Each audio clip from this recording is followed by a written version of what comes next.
Nito lang mga nakaraang araw, kumalat online ang TikTok livestream video ng isang sikat na Mexican beauty influencer. Ang umpisa ng video ay tipikal at inosente, kaya nagulat ang lahat ng nanonood ng livestream sa mga sumunod na pangyayari.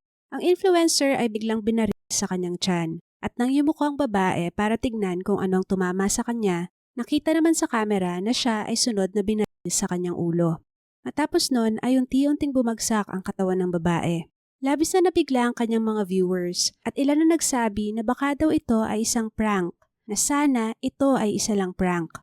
Ang masaklap na katotohanan ay tumambad sa kanila ilang sandali lang. Nang ibalita ng influencer na kanina lamang ay kanilang pinapanood ay natagpuan ngang wala ng buhay, biktima ng isang krimen. Pero sino bang nasa likod ng walang habas na pagpaslang na ito? At ano ang kanilang motibo?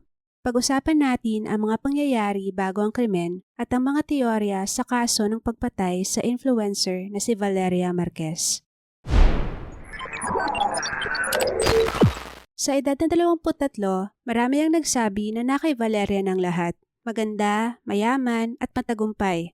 Nagsimula ang kasikatan ni Valeria noong 2021 nang manalo siya sa isang local beauty pageant, ang Miss Rostro o Miss Face. Simula noon, naging isa na siyang beauty influencer at ang karamihan sa kanyang content ay tungkol sa makeup, fashion, travel at kanyang pang-araw-araw na pamumuhay. Marami naman ang sumubaybay sa kanyang content at mayroon nga siyang 223,000 followers sa Instagram at 100,000 naman sa TikTok. Noong 2024, binuksan naman niya ang kanyang sariling salon na Blossom The Beauty Lounge sa isang affluent area sa Zapopan, Jalisco. Proud na proud ang dalaga sa kanyang mga naipundar, lalo na sa salon na ito dahil matagal niya na itong pangarap. Hindi niya akalain na sa mismong lugar na ito niya mararanasan ang malagim niyang katapusan. Dahil ilang araw pa lang ang lumipas nang mangyari ang krimen na ito, maaari pang may mabago o madagdag sa mga detalye na aking ibabahagi. Pero as of the making of this video, May 16, 2025, ito ang mga impormasyong inilabas ng mga pulis at ng media tungkol sa kasong ito. Dahil na rin sa Spanish ang video at karamihan ng detalyadong news articles tungkol dito, may mga bagay na maaaring hindi eksaktong pagkakatranslate. Kapag may nakita akong kamalian o kakulangan base sa mga lalabas pang impormasyon, umasa kayo na magbibigay ako ng updates. Ayon sa investigasyon at sa livestream ng biktima, isang empleyado ni Valeria na nagngangalang Erica ang nagyaya sa kanya na pumunta sa salon noong hapon ng May 13, Martes. Mayroon daw 3 ipapadalang regalo ang kanyang kaibigan na si Vivian para kay Valeria at gusto niyang ang influencer mismo ang tumanggap ng mga ito. Pumunta naman sa salon ng dalaga ng hapon na yon at doon nga ni-livestream niya sa TikTok ang pagtanggap niya ng mga regalo. Pero ayon sa investigasyon, bago pa daw dumating si Valeria sa salon ay may dumating na daw na isang delivery man at tinanong kung andoon ng babae. Nang nalamang wala pa siya, umalis muli ang lalaki. Sabi sa mga ulat, ang unang regalo daw na dumating ay kape at ang pangalawa naman ay ang pig stuffed toy na kulay pink na makikita sa video na hawak ng dalaga. Habang naka-livestream si Valeria, ka-video call niya umano si Vivian. Bago ang pamamaril, makikita sa mukha ni Valeria na hindi ito komportable at para bang kinakabahan.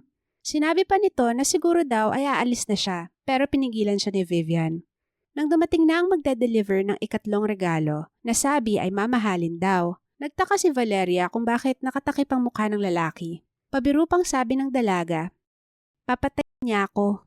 Ilang sandali pa, maririnig sa video na tinanong ng lalaki ang influencer kung siya ba si Valeria. At nang umuo ang dalaga, tsaka siya binaril ng lalaki sa kanyang tiyan.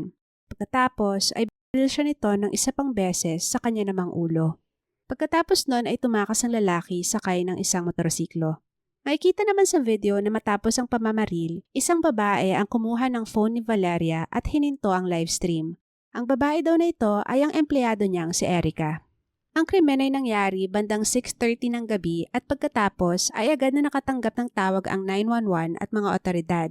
Pero sa kasamang palad, huli ng lahat para kay Valeria. Mabilis na naibalita ang nangyari sa sikat na influencer at bumuhos ang pakikiramay ng kanyang mga taga-suporta. Dahil wala agad naging resultang investigasyon, marami ang kumalat na spekulasyon tungkol sa may kagagawa ng krimen. Sa ngayon, may 3 lumulutang na mga teorya tungkol sa kasong ito. Ang huli ang pinakaposible sa opinyon ng marami.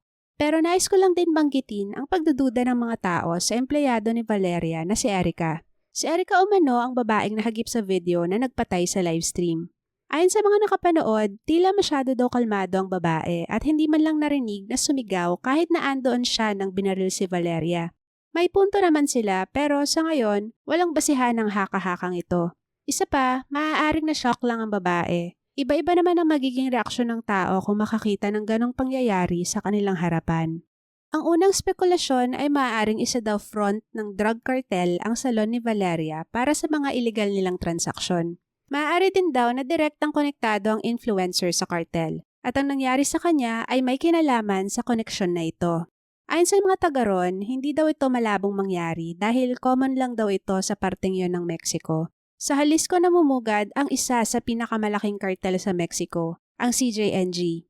Dahil dyan, isa ito sa mga unang naging teorya ng mga tao. Naging matunog din ang pangalan ng kaibigan ni Valeria na si Vivian De La Torre, ang babaeng ka-video call niya noong nangyari ang krimen at nagpadala sa kanya ng mga regalo. Ayon sa mga nakapanood, makikita daw na natatakot si Valeria at gusto na nitong umalis sa salon, pero pinigilan ito ni Vivian. Ang sabi ng mga netizens, posible daw na sinet up si Valeria ng kaibigan. Nakahanap naman sila ng motibo nang naungkat ang videong pinost ni Vivian noong March 24, kung saan sumasayaw sila ni Valeria. Ito ay may caption na, "How beautiful we are. It doesn't even seem like a few months ago we were fighting to death. Ha ha ha." Ayon sa iba, ito raw ay nangangahulugan na maaaring may namagitang alitan sa dalawa at nagtanim daw ng galit si Vivian. May nagsabi rin na maaaring inggit ang motibo ng babae. Pinabulaanan naman ni Vivian ang mga akusasyon na ito at sinabing kapatid daw ang turing niya kay Valeria at hindi niya daw ito kayang saktan.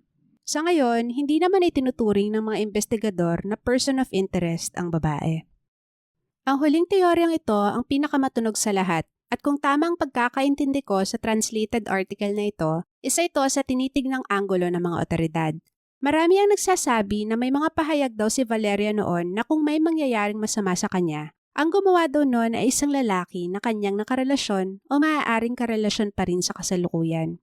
Subalit sabi ng mga otoridad sa lugar, wala naman daw silang natanggap na report ng pananakit o pananakot na idinulog ng dalaga. Pero hindi ibig sabihin nun na hindi nga ito nangyari.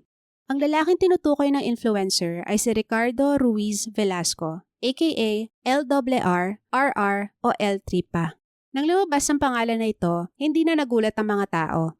Si Ricardo kasi ay leader ng isang elite group ng nabanggit ko na kanina na drug cartel, ang CJNG. Ayon sa mga taong malapit sa investigasyon, nagalit daw si LRR kay Valeria dahil tumatanggap ang dalaga ng mga regalo mula sa kanyang mga lalaking followers. Maaaring ikinaselos daw ito ng lalaki. Ngayon ko na rin babanggitin na 1 o 2 araw daw matapos ang pagpaslang, dinelete ang TikTok account ni Valeria at marami sa mga kaibigan nito ang tikom ang bibig tungkol sa nangyari. Isa daw itong patunay na alam nila kung sino ang nasa likod ng krimen at natatakot sila para sa kanilang sariling kaligtasan.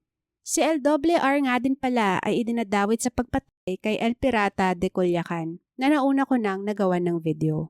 Upon further research, nakahanap ako ng mga ilang Mexican news articles na nagsasabi na pinabulaanan daw ng Jalisco State Prosecutor ang bali-balita na konektado si LRR sa nangyari kay Valeria.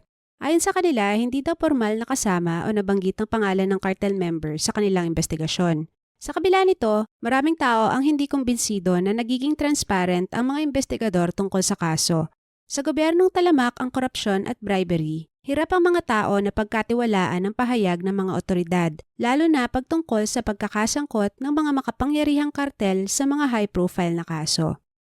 Mula nung una itong naibalita, trinato agad ang kaso bilang isang femicide o yung intentional na pagpaslang sa isang babae dahil sa kanyang kasarian. Sa maraming bansa, ang pagpatay sa isang babae ng kanyang asawa, live-in partner o boyfriend ay madalas na itinuturing na femicide. Kaya kung karelasyon man ni Valeria ang gumawa nito sa kanya, iimbestigahan ito under femicide protocols. Ang malagim na kaso ni Blanca Arellano ay isa pang halimbawa ng femicide na tinalakay ko sa aking previous video. Masusi ring kinokonsidera ng mga investigador na ito ay femicide by a stranger. Sa kaso ni Valeria, ibig sabihin nito ay tinarget nga ang dalaga, pero walang personal na koneksyon ang gumawa ng krimen sa kanya. Dahil siya ay isang babaeng sikat at matagumpay, maaaring sapat na daw yon para targetin siya ng mga taong may ganitong mga extreme na pananaw. Ang anggulong ito ay lalong umingay dahil sa nangyaring pagpaslang sa isang babaeng mayoral candidate ilang araw lang bago ang nangyari kay Valeria. Nakakalungkot sabihin na ang ganitong klaseng krimen ay hindi bago sa maraming lugar sa Mexico. For now, ito pa lamang ang mga impormasyon at spekulasyon na lumutang tungkol sa kasong ito. At lahat ng mga nabanggit kong tao ay innocent until proven guilty. Siguradong susubaybayan ito ng marami hanggang sa makamit na ang hustisya para kay Valeria. Nakilala siya sa Mexico bilang isang beauty influencer, pero umugang ang pangalan niya sa buong mundo dahil sa mapait niyang katapusan na nasaksihan ng libo-libong tao. Sigurado ako, pinangarap ni Valeria ang international fame, pero hindi sa ganitong paraan.